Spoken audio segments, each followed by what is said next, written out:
সারা দেশে বেপরোয়া চাঁদাবাজি সাধারণ মানুষ ও ব্যবসায়ীদের জন্য বড় উদ্বেগ হয়ে উঠেছে। ফুটপাত থেকে শিল্প কারখানা, গণপরিবহন থেকে নির্মাণাধীন ভবন, প্রায় সবখানেই সক্রিয় চাঁদাবাজ সিন্ডিকেট। চাঁদা না পেলে হামলার ঘটনা সামাজিক যোগাযোগ মাধ্যমে ছড়িয়ে পড়ায় জনমনে ক্ষোভ বাড়ছে। আইনশৃঙ্খলা বাহিনীর বিভিন্ন ইউনিটের হালনাগাদ তালিকা অনুযায়ী দেশে চাঁদাবাজের গডফাদারের সংখ্যা অন্তত 650। র্যাবের 15টি ব্যাটালিয়নের তথ্যের ভিত্তিতে তৈরি এ তালিকায় তাদের রাজনৈতিক পরিচয়ও উল্লেখ রয়েছে। সবচেয়ে বেশি গডফাদার শনাক্ত হয়েছে নারায়ণগঞ্জ এলাকায়, যেখানে সংখ্যা 110।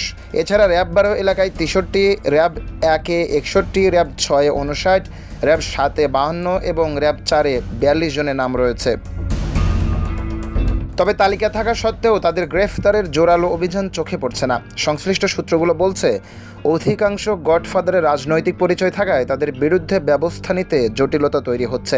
স্থানীয়ভাবে প্রভাবশালী হওয়ায় ভুক্তভোগীরাও মামলা করতে সাহস পান না। মামলা হলেও প্রভাব খাটিয়ে দ্রুত জামিনে মুক্তি পাওয়ার অভিযোগও রয়েছে।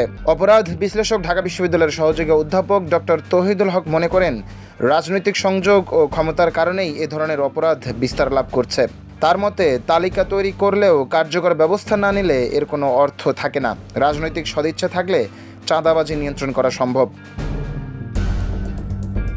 র্যাবের আইন ও গণমাধ্যম শাখার পরিচালক উইং কমান্ডার MZM ইস্তেখাব চৌধুরী জানান, চাঁদাবাজদের বিরুদ্ধে ব্যবস্থা নিতে গেলে প্রমাণ সংগ্রহ ও আইনি প্রক্রিয়ায় কিছু জটিলতা থাকে। তারপরও সুনির্দিষ্ট অভিযোগের ভিত্তিতে অভিযান চালিয়ে গ্রেপ্তার করা হচ্ছে। সম্প্রতি ঢাকার শ্যামলীতে একটি বেসরকারি হাসপাতালে চাঁদা দাবির ঘটনায় মূল হোতাসহ 6 জনকে গ্রেপ্তার করা হয়েছে। একইভাবে নোয়াখালীতে চাঁদা না পেয়ে এক বৃদ্ধকে হত্যার ঘটনায় 1 জনকে গ্রেপ্তার করে কারাগারে পাঠানো হয়েছে।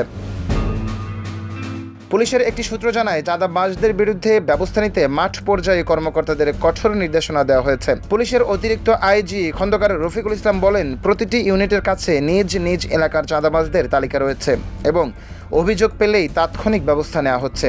গোয়েন্দা কর্মকর্তারা বলছেন, অনেক ক্ষেত্রেই ভয়ে বা প্রমাণের অভাবে ভুক্তভোগীরা মামলা করেন না, যা চাঁদাবাজদের আইনের আওতায় আনতে বড় বাধা হয়ে দাঁড়িয়েছে। তবে আইনশৃঙ্খলা বাহিনীর দাবি, অভিযোগ পেলেই কঠোর ব্যবস্থা নেওয়া হচ্ছে এবং চাঁদাবাজি নিয়ন্ত্রণে আনার চেষ্টা অব্যাহত রয়েছে। নিউজ ডেস্ক, সোনালী নিউজ।